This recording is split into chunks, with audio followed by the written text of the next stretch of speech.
Ken Griffey Jr. spoke about Robinson as a role model. It quotes, "He's been an inspiration to me. No matter what was said about him or done to him, he still went out there every day and did a job. If he hadn't done what he did, we wouldn't be doing what we're doing." And that sizes it up. Celebration across baseball. Big night in Los Angeles with the statue unveiling and Rachel Robinson being here. But here in Miami, the impact felt as well. Rich Waltz along with Todd Hollingsworth and Michael Hill, Marlins president of baseball operations, joins us now. For you as a kid growing up in Cincinnati, as an athlete playing in minor league baseball, and now as an executive and president of a major league team, what impact has Jackie Robinson had on your life?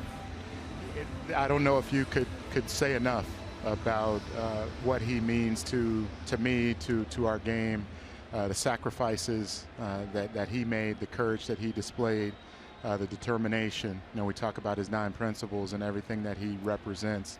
It's really the reason I'm sitting here today, and it's nice to have a day where you can appreciate. I mean, you appreciate it every day.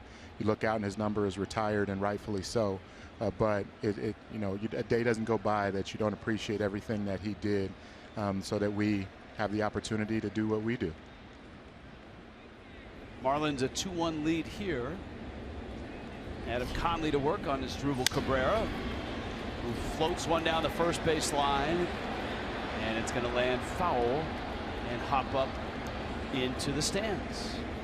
Todd Hollingsworth is a Jackie Robinson Award winner, as the Rookie of the Year.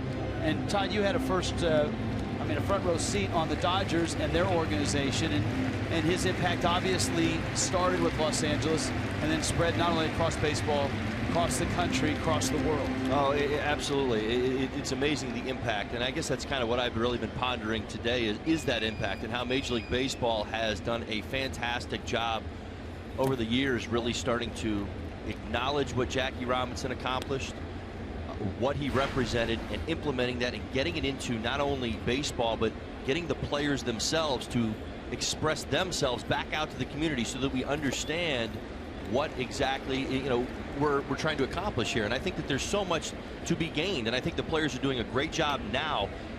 I was hopeful that in my career, which was the early 90s, we didn't do a very good job. I mean, even of acknowledging, you know, how our history has now played into where we are today, and I think we're finally starting to really do a good job of that now.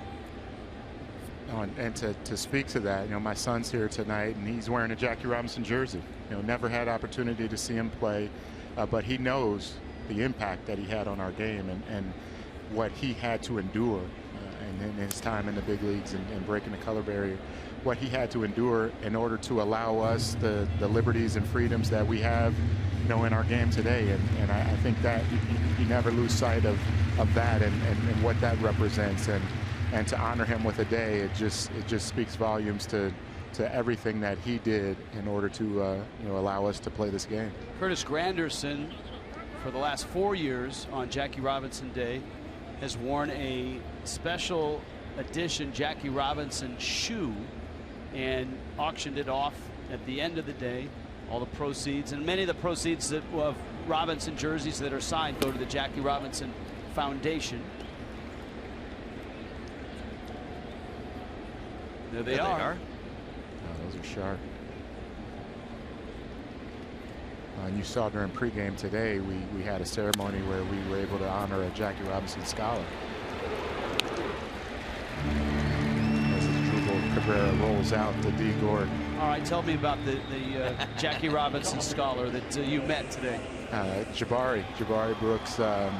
He is a freshman, as you see us there in the oh, that's Brian Chatton, who was actually our Jackie Robinson Employee of the Year, our assistant GM, the Miami Marlins Employee of the Year. But then afterwards, we made a $4,200 scholarship to the Jackie Robinson Foundation. Jabari is there as our Jackie Robinson scholarship recipient, and just, you know, another way that he tries to reach our young people and continue his legacy in the game through education and empowering young people to succeed. Here now is Cespedes. Yoenis Cespedes, 0 for 1, did major damage in game 1. Of course, that was 16 innings worth. Last night came down to the Bottom of the ninth, JT Realmuto with a double to right. And while we have Michael Hill here, let's ask him. Last we heard, an hour before game time, Realmuto not feeling well, was going to come to the ballpark and see how he felt. Have you heard any word? Is he here tonight? He's here. And I saw him in the clubhouse. Before the game started.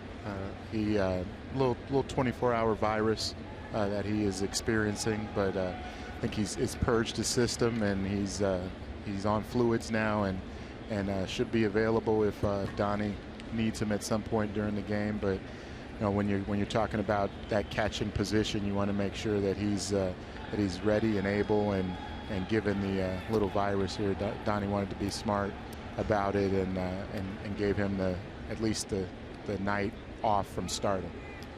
I asked your manager, well, who's the emergency catcher? And he said, how about JT Riddle? I said, really? And he said, well, I just appointed him the emergency. I haven't told him yet. Check swing, he went around. And Conley gets a strikeout of Cespedes. But then Donnie told us Tyler Moore is probably the emergency catcher. Yeah, that's what I was going to say. Tyler Moore is our emergency catcher. And there's a few guys who would probably strap it on. Miguel Rojas has flirted with it in the past. So you know that you try to create some versatility and have some guys play around with it. It's obviously an emergency, worst case scenario if you ever have to go that far. But it's at least nice to know that in a situation like that you can reach back and grab one of those guys to step in. Actually, as we see JT there on the bench. Good to see him. He certainly had a good time finishing last night. Center field, Yelich back a step now in a few that makes a catch. If you got